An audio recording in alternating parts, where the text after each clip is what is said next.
Hey everybody, what's up? Welcome to part Jesus Christ, 7 already.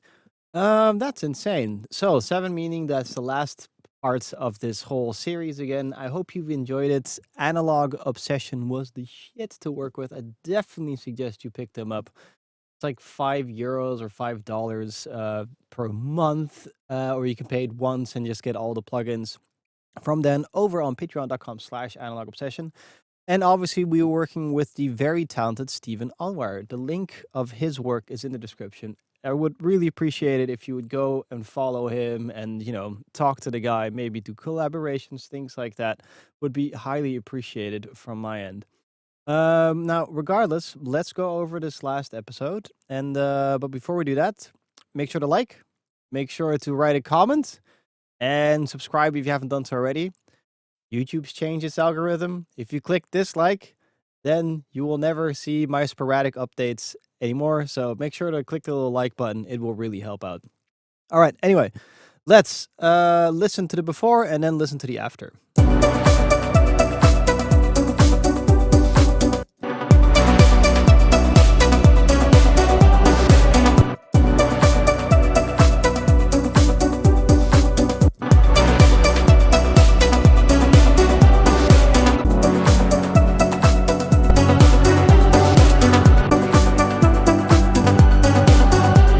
So, a lot of work went into this, and you've seen almost everything. Make sure to go over to patreon.com/catandbeats to download this project file, the before and after, and make sure to mix it yourself as well with any plugin company you want. Just to, if you practice, it will make perfect. So go practice this. This is a really nice, challenging project file, just like the other project files on patreon.com/catandbeats. So grab all of them, mix all of them, but I suggest you start with the one where you feel the most. So if you think this project file is like the shit and a half and it sounds awesome and it's a cool sounding song, work with this one first and then do the other ones. All right. And vice versa as well. Okay. Take care. Peace out. Enjoy the episode. All right. So we're finally at the final episode. This is episode number 7.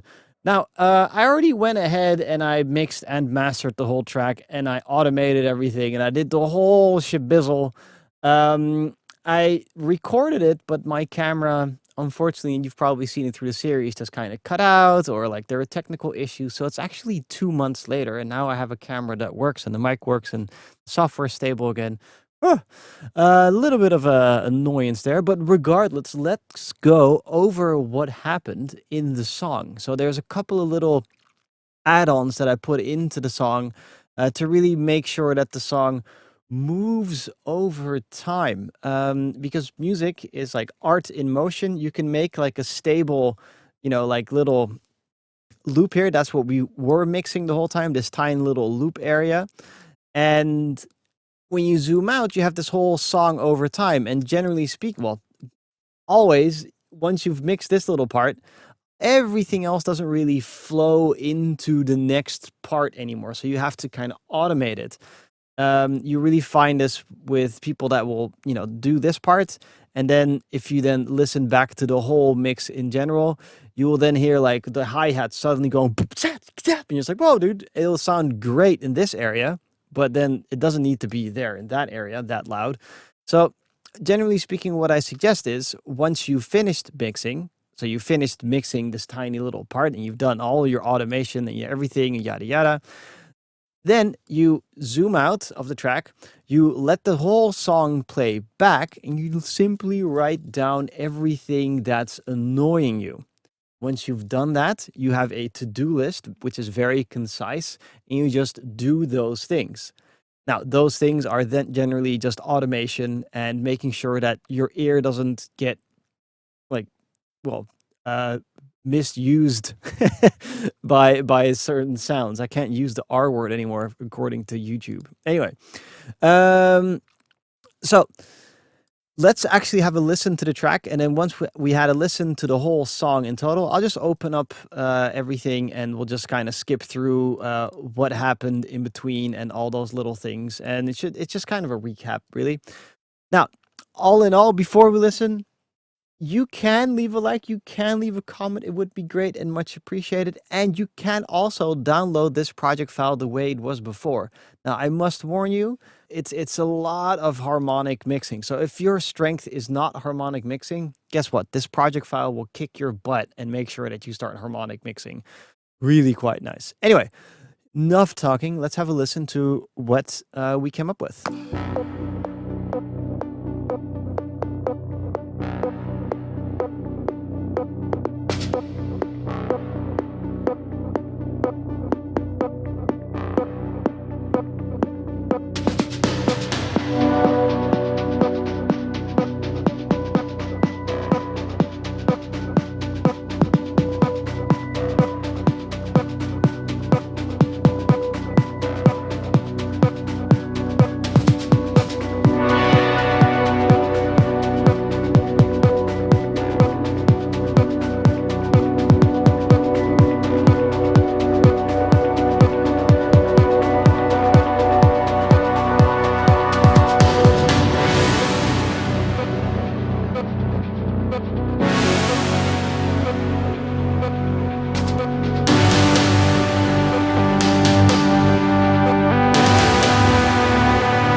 The computer's stuck.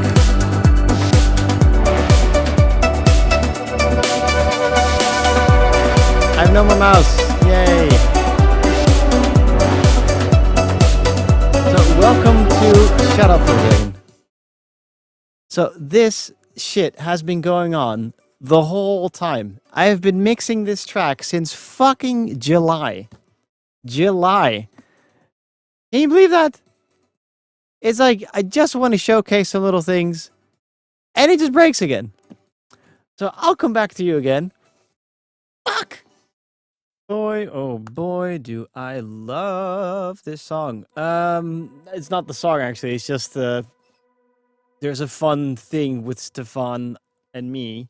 I've been trying to work for him already in the past, and then I had, like, massive issues. And it's just, like, I contacted Ableton, and it seems as if we are cursed to work together. Regardless, I am going to press play again. And hopefully, this is the last recording I have to do. And then you guys can all enjoy it on YouTube. And then from here on out, I'm going to do like shorter YouTube things for a while, because this just took everything out of me. Plus having a baby, plus refurbishing a house and running an Airbnb. Maybe I will share the Airbnb details with you. Anyway, let's try it again. I'm going to press play and just scroll through it without adjusting anything, and then hopefully it'll work. Okay, it works for now.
Just a wistful affection for a moment in time.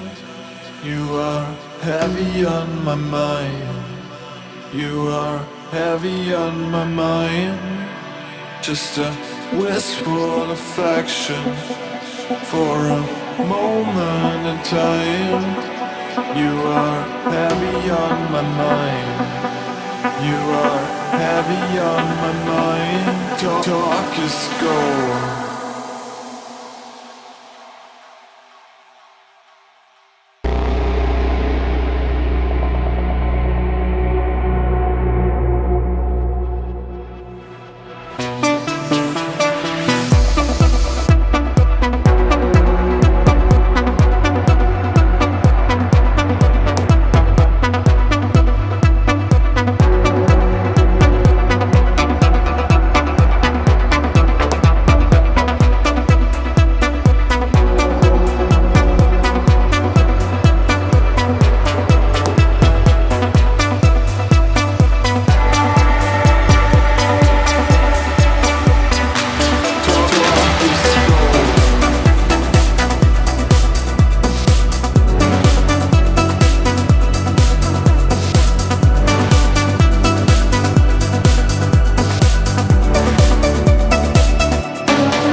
Oh my god, it played through in one go. So we have -11.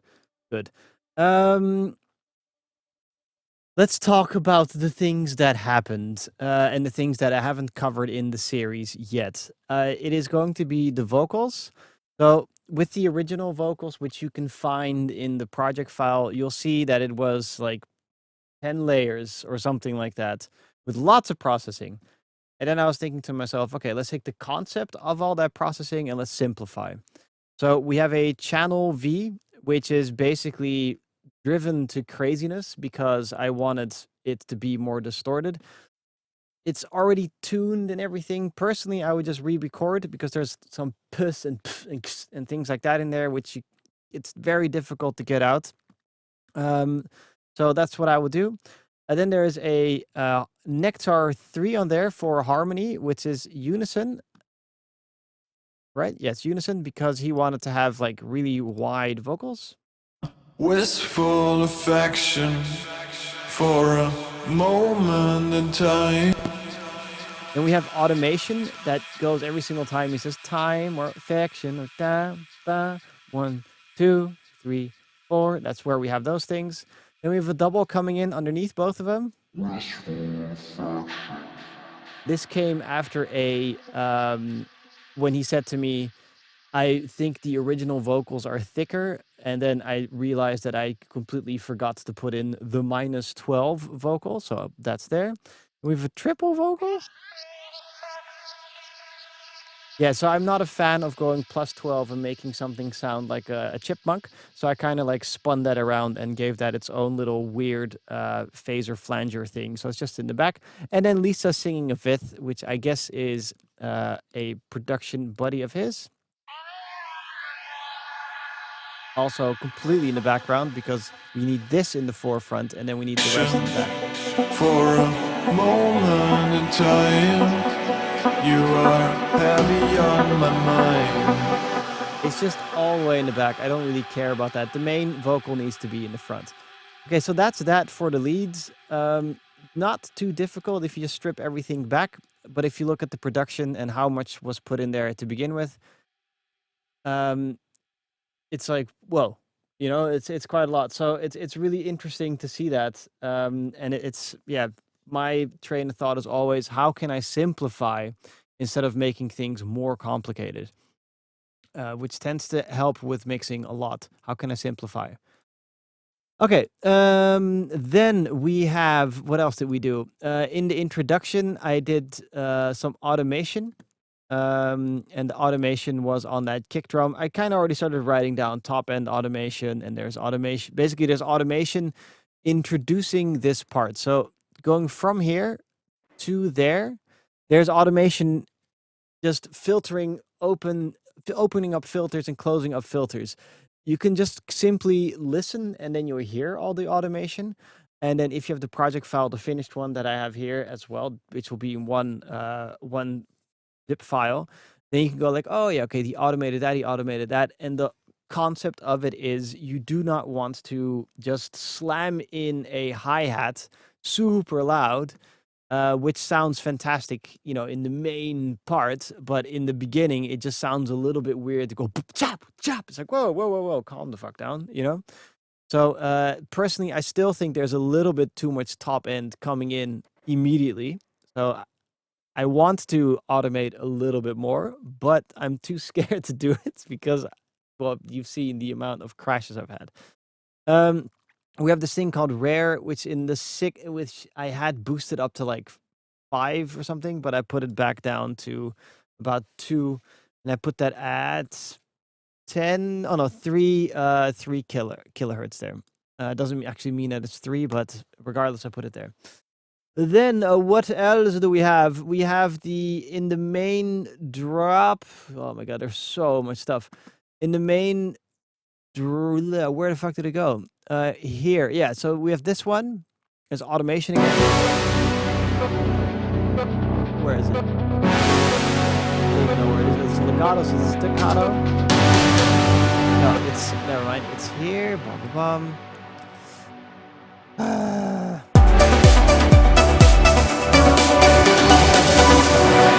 Let's turn the vocals off for a second.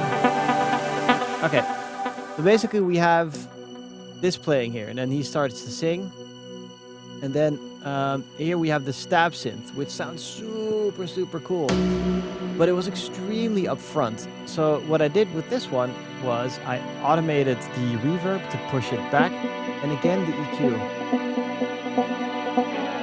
Before it was just like this, and it's just random. You don't want to like, you know, ear rape again. It's just you kind of want to always softly introduce things, and specifically when there's like this, you know, chill thing happening. There's no need to go in your ear.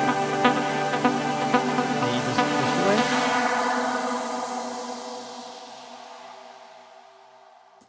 And then with the vocals, it sounds okay. Wistful affection for a moment in time. You are heavy on my mind. You are heavy on my mind. Talk is gold.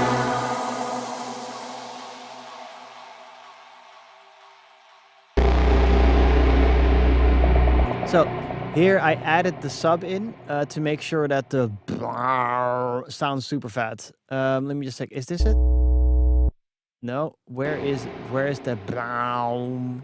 It's just so much stuff. Okay, so it's in staccato, and then without the sub, it sounds weak. You need the sub.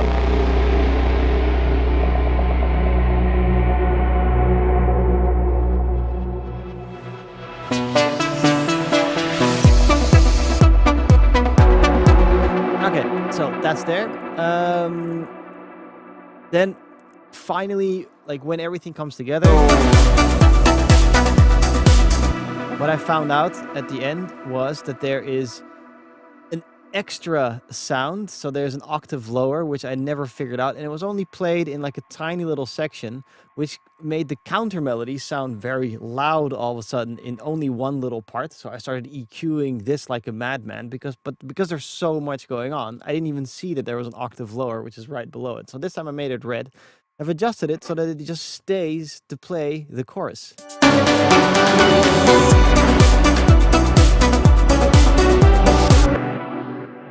really quiet now.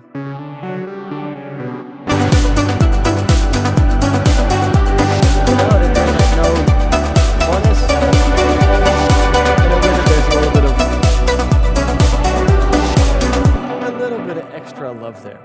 So that's basically it. Now there's a ton of extra little details and little tricks and things, but it's basically a gold mine of tricks to learn. And that's it. That's all I have to say. This was the last episode. Everything worked. I'm gonna actually stop recording now. Oh my god, I did it! 3 months. Woo! All right, much love, guys. Peace out. Steven, thanks for letting me mix. Analog Obsession is awesome, by the way. Totally pick it up for €5. I'm gonna go. Bye.